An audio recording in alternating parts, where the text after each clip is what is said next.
Didier Deschamps, on a beau le critiquer, mais il a certainement l'un, voire le plus grand record de l'histoire du foot. Genre, bien qu'on a le seum contre lui, parce que malgré la génération dorée qu'il a eu à entraîner, il a pas proposé un beau jeu, il a proposé un jeu un peu comme l'Atlético qui est beaucoup sur la défense. Ce mec-là, il a clairement l'un des plus grands exploits de l'histoire du foot, de l'histoire des sports même.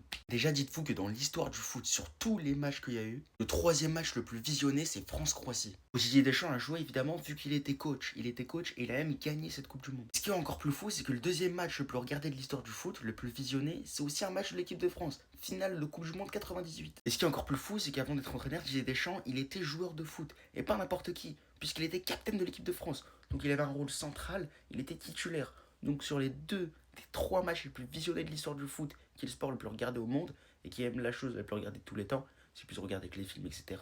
Deschamps, il y a une fois où il a été capitaine de l'équipe qui joue, qui a gagné, enfin de l'équipe qui joue et qui a gagné, et une fois il a été coach de l'équipe qui joue et qui a gagné. Et en plus de ça, le match le plus visionné de l'histoire du foot, Didier Deschamps, il a aussi participé, et avec un rôle majeur, plus que majeur, vu qu'il était encore une fois coach. Mais bon, malheureusement ce soir-là, la France s'est inclinée.